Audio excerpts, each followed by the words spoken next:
Obviously, very, very, very sad and disappointed for our guys.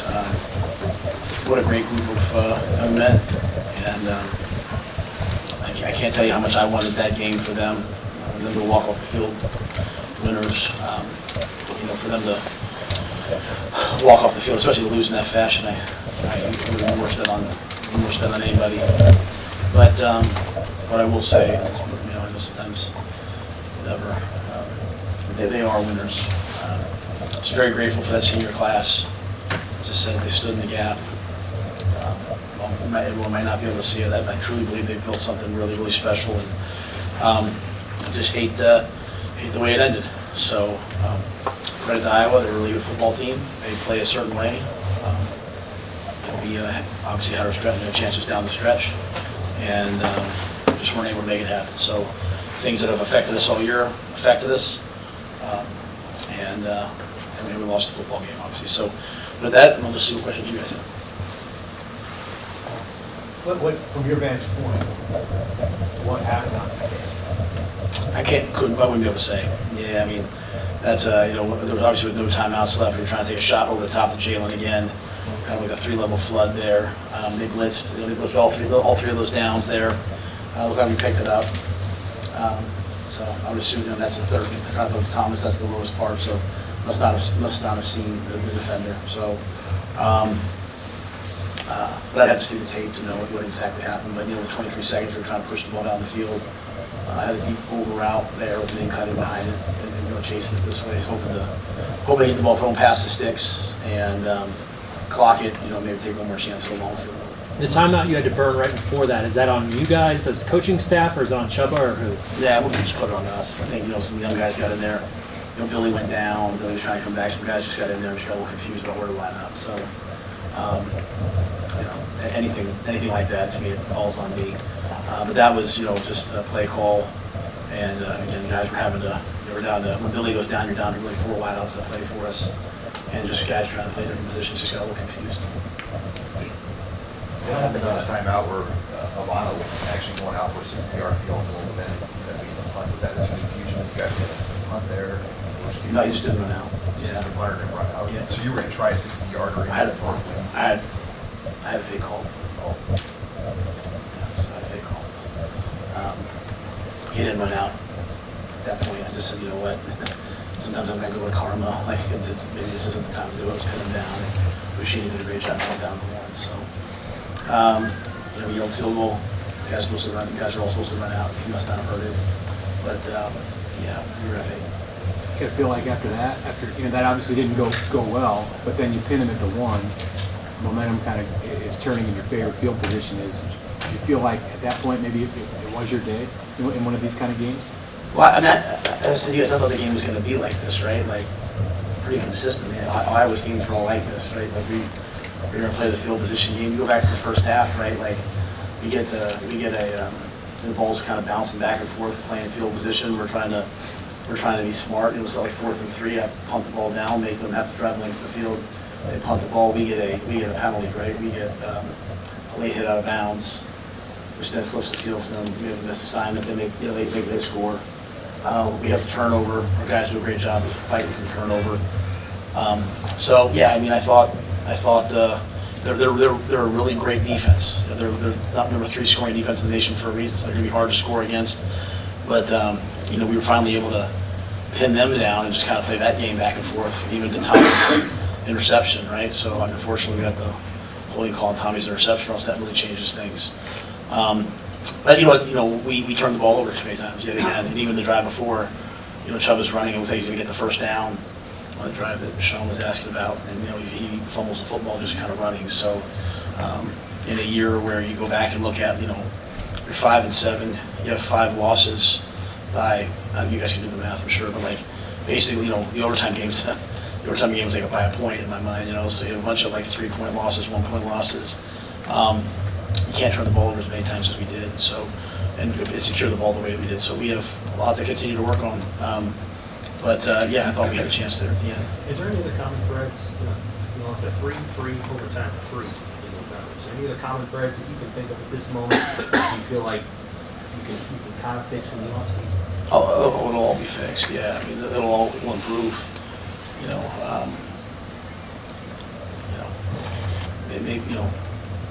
Maybe this is about where we are right now. Whereas sometimes people see it from the outside, man, they messed that up, or another short loss. I look at it as like, these guys, I mean, how many guys go down, they just continue to put guys in and we just battle, right? Like Newsom goes down in this game. Buford didn't really play in this game. Blaze couldn't go in the game in pregame. We just keep putting, Sue and LaFotu's out there, like, in his red shirt, you're playing nose, you know what I mean? Like, what Mike to the outside world looked like, man, to me looks like unbelievable job by a lot of people to get everything this close and to battle like this. And so it doesn't excuse to the question about the time, having to call a timeout there, but your last timeout, I mean, that's ridiculous, right? There'll be a day where we'll have 7 wide receivers traveling with us and active, and those things won't happen. We're just not quite there yet, and that's why I'm so proud of these guys, because they battle and they fight, and we don't make excuses. We just come back. But I think that's the key. Moving forward, I'd love to. I think they ran the ball on us at times. I think we had to continue to develop our run defense and our ability to run the football. We couldn't run the ball in the game to the level that we wanted. And that's what they do really well. And so he's been there a long time. They have a formula. We came down there, we battled, just couldn't quite get it done. How big a factor was the wind? It seemed like they maybe took the ball at the beginning so they could get the wind in the fourth quarter. With Albano's kick, and then obviously they had it at their back and everything. Yeah, that was my plan. We were going to take the wind today. We told the team they won the toss, they took the wind. It wasn't nearly as bad as it is some days. But obviously Albano had to get it. And even that last kick, to me, when they did make plays, so it came down to tackling. Like, we tackled just a little bit better on that last drive. Maybe that kick was short. To be honest, on the drive before, I was yelling and screaming, and I have to be careful. We used to be kind of yelling and screaming, but the clock wasn't running. We throw the ball, we get the ball in bounds, the clock's not running, and the game comes down to 6 or 7 seconds. So we're just at a place right now where the margin for error is about like this, and so one bad play, one bad decision, one bad anything can kind of affect us. The wind affected us, but I have a lot of confidence in Tristan. The one he hit earlier was a huge kick, and I put him out there to do that, so believing that he would make it. That was their kicker's first attempt of the year. He was the backup and they benched the starter after the 2 blocks. Did you recognize that they were sending a different kicker out there, and what do you think happened to get those kicks blocked in the first half? I thought our guys just gave great effort. I mean, we just became rocking off the ball. Like Ty, got his hands up. Even on that one, did the same thing. I think that ball was just, it wasn't really kicked at the same velocity as some of the other ones were, and just barely got across the crossbar. So, we spent a lot of time on blocking kicks. For them to block 2 this game was awesome. Kept us in the game until we could hit the big play to JLN and kind of get things going. So, credit to them. That interception aside, I think a couple plays in seconds. I thought Chubb was, a little bit sporadic early. There wasn't a ton of pressure.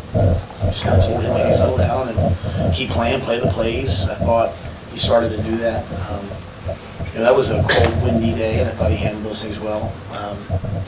Obviously it's protecting the football, right? That the one, I know his arm, he's trying to throw the ball forward. That's a fumble that leads to them having the ball. We have the ball down at the 20 going in, so, again, talking about the margin for error, we can't turn the ball over. Even if we get it back, just put the ball away, run for a first down, and that's how we end those games. So, there'll be a lot of, I know people always think you fix things by hey, let's go get this player or that player. We got a lot of really good players here, and part of fixing these close losses is, just asking each player to get, half a point better and learn from these things and understand the situational football. Situational football will be way different next year when it's talking about our games, right? Tommy picks that pass off, and man, we have a chance to go win the game. So. I thought Chubb did a really nice job. He had some big 3rd down conversions. I mean, I'm looking at this. We're 8 of 17 on 3rd downs, one of our best days. So that's a credit to him. He's only going to get better. Do you remember your emotion when you saw that interception back? Yeah. I mean, I'll let the players talk about it. I just, like I said, I'm so confident in what we're doing. And feel so great about the things that are happening, and so excited to see where this thing's going to end up.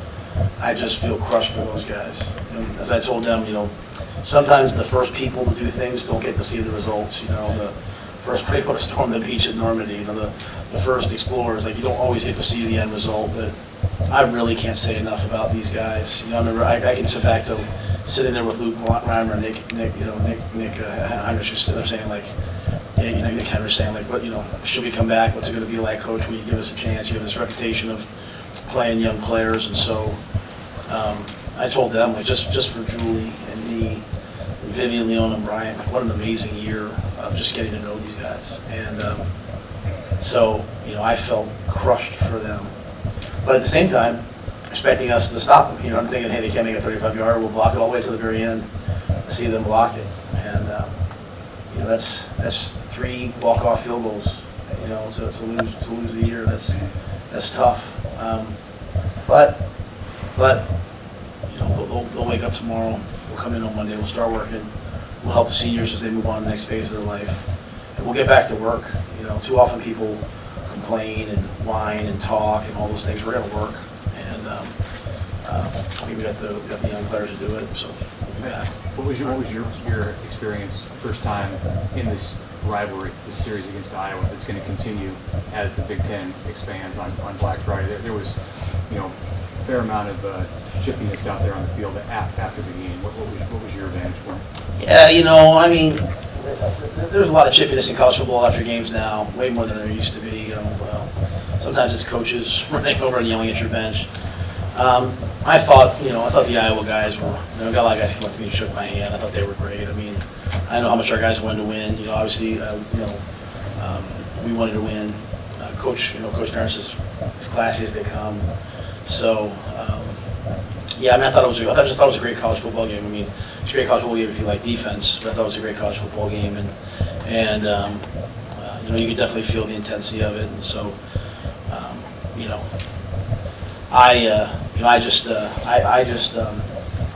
just appreciative of all the people that come to the games and came to the game, and thankful for all the fans, and thankful for the players, thankful for all the people that worked, and just disappointed we couldn't win that game with all the chances we had down the stretch. So we'll have a lot to focus on as we move forward. Thanks, guys, for everything all year. To start the second half, you guys forced 5 straight punts. Most of them were 3 and outs. What was going right on those drives? I think our mentality, going out there knowing that we just played to our standard of our RDB, that we couldn't be stopped. We knew it was going to be whose defense was better today. I think that was just kind of at halftime. That was kind of restated to going into the second half. What did you and Nash see on this call? What do you mean? Just how did you see it coming low, the ball? You talking about the field goal box? Yeah, the field goal box. So on that first one, when they got the penalty, I noticed that it was low. So I just told him that, take 3 steps and jump as high as you can, really. And then I got one, and then, he got the second one. So there really wasn't much going into that. I just kind of noticed that they were being kicked low. How tough is this knowing guys like Luke when this is your last time? You guys had a real opportunity there. Yeah, I came in with them. We all, in the same class, and to go through that grind and all the ups and downs and the past 5 years, it's tough. And trying to close out that last game and become bowl eligible. You could tell everybody wanted it. You could tell throughout the week, and just with the tenacity and discipline and engagement that this was going to be our game. And unfortunately, that's not how football works sometimes. So. What's your emotion after that final bit of the play, the sort of the back and forth and things happening? What was registered? I was excited. That's football for you right there. That's Big Ten football, back and forth. So nobody was, freaking out that we had to go back out there and get a stop. Everyone knew that, it was going to come down to us or it was going to come down to them. So just got to go out there and someone has to make a play out of it. They do or we do, and unfortunately, it ended up being their way. Did he just kind of split? Did people think he was tackled on that the Iowa run back there? Is that why he kind of squirted through on that? On that last play? I can't tell you, to be honest. I was taken on a double team kind of down the line, so I don't really know what happened. But, I mean, shoot, I know our guys we're humming to the ball. That's been Coach White's thing all year, is 11 dudes to the ball every play. Were you surprised they ran there on that play, in that situation? Well, I think it kind of goes back to when Nash hit him, and he kind of got up a little bit slow, and then they ran on that third down. I think, I don't know if they were confident and if he hurt his hand or his shoulder or whatever, so I think they just kind of had to play with what they had. Having decided to come back for another year, I mean, getting to know this coaching staff, what do you think the trajectory is now of this program? I mean, it's only up from here. I'm really excited to be a part of it. That was a big part of why I wanted to come back, is I think this coaching staff has put a lot of time and effort and has given it a lot of potential to make a massive leap of growth next year. You're going to be one of the leaders, obviously, this team coming back for a sixth year. What maybe the message right away of how you take these close games in terms of? I mean, it's just going to start with how you approach everything from the workouts that are going to start here, maybe a week or two or whatever it may be, and the mat drills in January. It's going to be how you approach everything, because if then you're breaking yourself down and you can't get through it, then what are you going to do when it really matters here in the fall? It's going to take a lot of convincing and all to get guys like Isaac and Nash back another year with you. Nah, I can't speak on that. I don't know what they're doing. I think me and Nash have made it that we're both going to be here. But as for Giff, that's his decision. I've obviously put what I thought into his year, and if he takes it or not. But any one of those guys are capable of doing really well for themselves after football, whether it be football or any outside of football. Can you explain why Coach White's defense was so successful this year? It was just a group of guys out there. RDV, I mean, he literally told us today that he just planned on watching, and he didn't even plan on coaching really, meaning that he was going to let 11 dudes play RDV, play to our standard, and run to the ball, and I think he saw that today. I think he was pretty happy with it.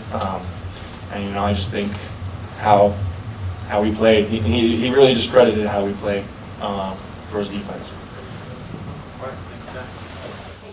In your time at Nebraska, like this? Yeah, extremely. I mean, I didn't have the chance last year to be there before that.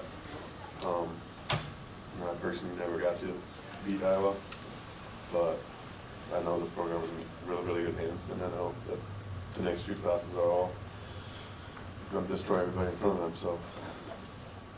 So I take it your stepdad was surprised? Yeah, he was bawling his eyes out. What did you say to him? You guys were in He actually didn't say anything. I was trying to breathe. He had a really thick jacket on, and he was pressing my head into the jacket so I couldn't breathe. But we were both very emotional. What's your message to maybe some of the younger offensive linemen, the up-and-comers in this program? Just stick to it. Believe it. One of the things that we pride ourselves on is Coach Rowe always says is believe in it. If you believe in it, you can do it. And we even have a little sign that says "Believe" on it, a little believe picture in our whole line room.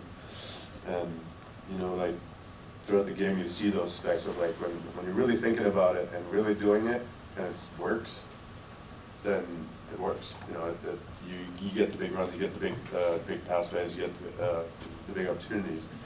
And so just stick to it, believe in it, and I know they do. That's the thing. You kind of have to. If you're in our room, you have to, because you're part of something that is bigger than you. Other questions? What makes their defense so challenging? Obviously, they've had a very successful year. What kind of test that you They're not. Saying they're challenging is a little different. They're very easy defense in a way, because they keep hitting you with the same things. They're just really, really good at those things. They're a good team. There's a reason they're going to play another game next week. Like I said, they're a very, very sound defense. There's not a lot of mistakes. That doesn't happen very often. And I mean, throughout the year, you can see, they won their games because of the defense. Their offense has its own struggles. We had our own struggles, but their defense won the game, and that's good for them. I mean, like I said, they're a good team. The first half, I think you guys only had 19 offensive snaps at halftime. Did it feel like it was hard to maybe get in a rhythm? Snaps or? Yes and no, but you kind of expect it. It's a Big Ten game. You know, there's not going to be, well, if one team has the ball, then that team has the ball. Most of the half. You know, I don't know if any other games have been similar with other teams where we had the ball for 10 minutes or 15 minutes, whatever. But you know, just you got to be able to finish, and we just didn't do that. I had to write this down, and I'm still gonna mess it up, but I'm gonna try. Drop this stew on mice and swoops. I'm trying to ask you how proud you are, what you are most proud of, but Oh. I'm totally I'm mispronouncing everything. Is that what he would say? Pretty much, if he was proud of me, is that what he asked me? No, I'm asking you, but I was trying to ask in German. You said that you Oh. would answer in German, but I can't speak proper. Are you asking? Okay, repeat the question. I'm sorry. You're fine. What are you most proud of? Oh, good. That's a good question. But I had it in German. I just pronounced it wrong. Yeah, you were trying to say worauf. Oh wow. Yeah, Yes, there you go. thank you. In all, I'm proud of how we stuck together. You know, it's a hard year. It always is. The first year with a new coach is always a hard year. And a lot of times people can leave and they transfer. They have that opportunity. I don't know what the rule is, but they have that opportunity to leave and go wherever else. But everybody that's stuck here and stuck together, we've been through a lot. And they're still here, you know, and like I said earlier, you know, they're in really, really good hands. And they just don't know any better. The adversity that comes down, they will profit from that next year. Thank you. Describe just that last minute of play, just how back and forth and emotional that was. I feel like you guys got victory, then to see how it go the other way, so it's really good. Yeah, those games is just like, you don't know what's gonna come. You know, you just gotta be in the moment of things. To be honest, when you see certain things happen on the field, you know, you see the defense run out there, and no matter what happens, you know, there's a lot of emotions out there. I say just being in the moment of things. You know, in the game, I wasn't really thinking about the end of the game or the beginning of the game. I was just kind of thinking about that moment. I mean, we had blocked a lot of field goals in the beginning of the game, so I mean, I didn't have any doubt that we wouldn't do it again. So. Look in the second half, until that last run, I mean, we get a bunch of 3-and-outs.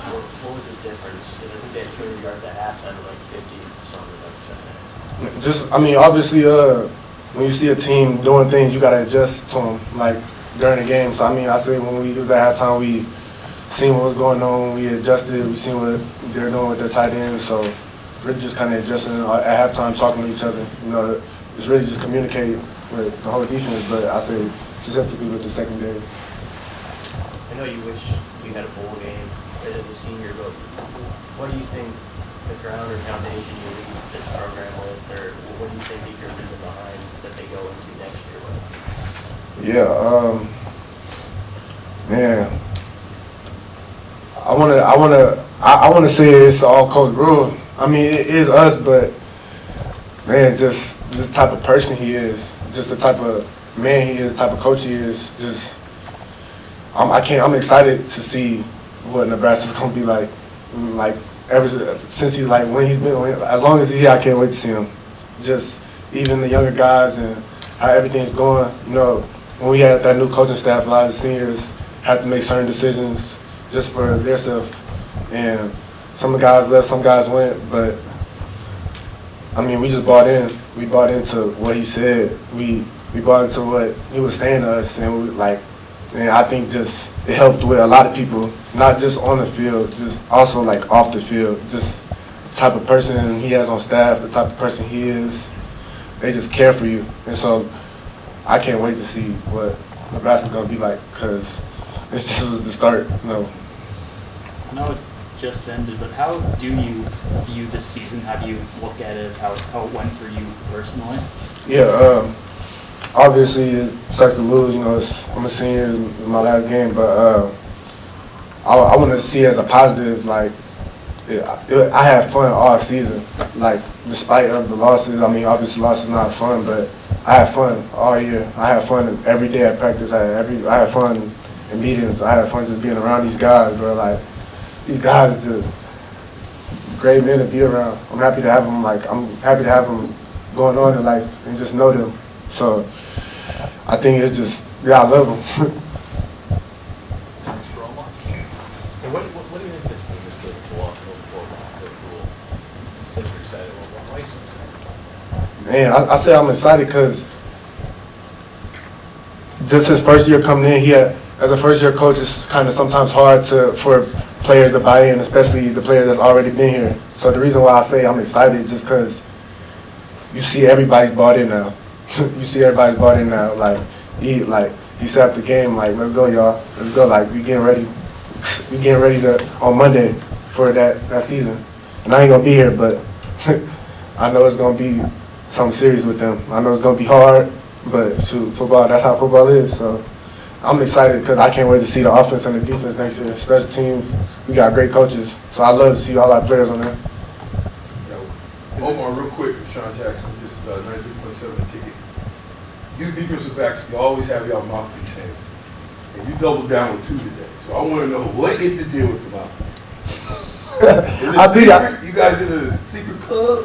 It's crazy. I seen Tommy out there wearing it, and I didn't even know he had it. But he was like, you trying to copy me? You trying to copy me with the 2 mouth guards? I'm like, I didn't even know you had them. But I think it's just a look thing. Everybody want to look good. Everybody want to look cool. So it's really just that.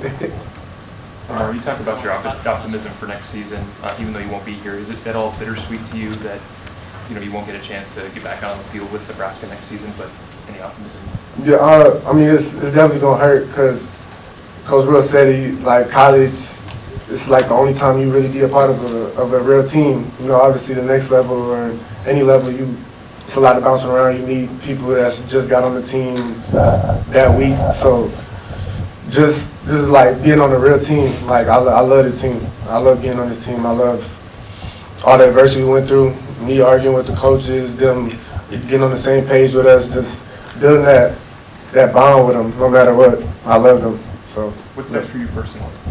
I mean, obviously the plan is to get to the next level. So just moving on to what I got next, what I got going on, just doubling down to that. Thank you. You're obviously developing, kind of growing to how you finished off. I think the biggest play you was out of Iowa all year. I would say I think I grew a lot since my senior year of high school to now. Just learning the offense, learning the college playbook, that was probably the hardest part. Just getting comfortable in the offense and being able to make plays like that. What did you see on that play? What was the call and how confident were you it was going to come to you? Yeah, we had been working on that play in practice a lot. Many different looks. So I've seen that look, obviously. And Coach G actually had told me like the night before that if that defender plays you outside, just lean in a little. So I think I did a good job selling that and just trusting Purdy to make the throw. It was a great throw. What do you want to do now in the offseason? Like, what are your biggest areas that you're going to grow with? I would say just becoming more comfortable in offense, being able to play more than one spot at receiver, moving into the slot a little bit more, just becoming a playmaker all around the field. Yeah, how big is that being from Omaha and getting the chance to come to start state school? That's very huge for me. I watched Nebraska growing up all the time. Dad, mom went to Nebraska. Family's a big Husker family, so just a crazy experience, wonderful experience. How crushing was this one? You wanted the full practices and all that, but it's really a senior and some of those guys. It was sad, but I thank those guys because they helped build this new rebuild we're gonna have going. They set the foundation for us. Other questions for Jalen?